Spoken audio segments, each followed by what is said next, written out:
Shakey's best player of this ball game, si Joanna Maraguinot. Congratulations to the Ateneo team. Joanna, without your team captain, Eliza Valdez, paano nyo nakuha yung kumpiyansa at naibangon yung sarili nyo from your third set laps? Siguro, we just enjoyed the game, tsaka nag-relax lang kami kasi yun nga, inisip namin na kami-kami lang to, so we have to work together talaga. Kailangan talaga yung teamwork, tsaka ayun, relax lang kami. At number 15, Joanna Maraguinot. Wearing jersey number 8. Kanina, nasa lineup din itong Ateneo. Overreach. So Ateneo starting it strong. 2 puntos agad. I think the premium na binigay ng Ateneo is on height this time around. Coach Ang lalaki. Giliana, the set, Meneses the break. Tap over by Lastimosa. Parang basketball team, ano? Lastimosa, Meneses, Laure.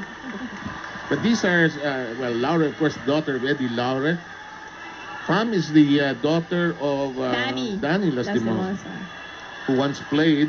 A lot jumping up and down, nowhere to go, really. There is the stab. Maraguinot, kept in the air. Blocked.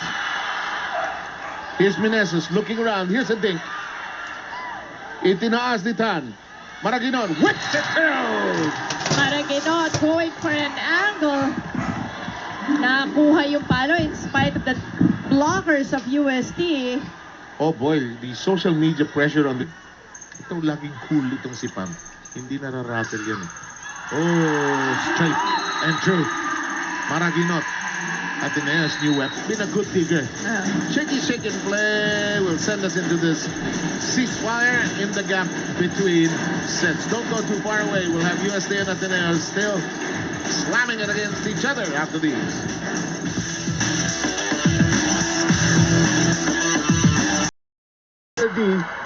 Laure stamps it over. I love this set. Pag tinamaan nyo si Reyna Villanueva, may problema kayo sa akin. Stretch na ganyan. Yan po yung either hamstring, inner thigh muscles. Yan po ang mga kaaway ng volleyball player. Ma-overextend. Yan. Again, mga defense. Bilet, no? Coach Yani. Si Bilet is my eternal sunshine girl for UST. Alam mo si Bilet, never a day na hindi ko ngiti. Ano? They didn't call it. They didn't call everything. It's spinning, it's spinning, it's in the air. And down it goes with Maraguinot. Maraguinot one. Matagal natin ginagawa ito. Pag maingay ang timeout, either laban o mahabol na dito.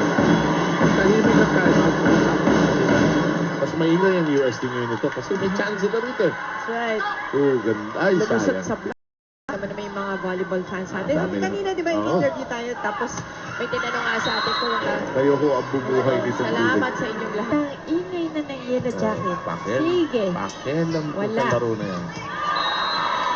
Binigay ba? Pasok, tusok.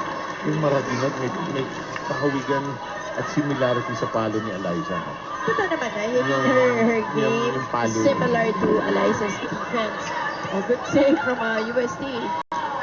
Saka total very young pa itong mga athletes nito. Malleable pa ito. Wala pang... Sipag yun eh, parang depensa sa basketball, di ba? Kuhat talaga. Oo. Tinaas ni Madayag. Quick ba? Hindi. Pinaluan ni Maraguinot. Huwag kayong pupunta rito at huwag... Nice. Nicely done. And that's down. Poor coverage on the side of UST. Napaksakan lang ng bola after the block.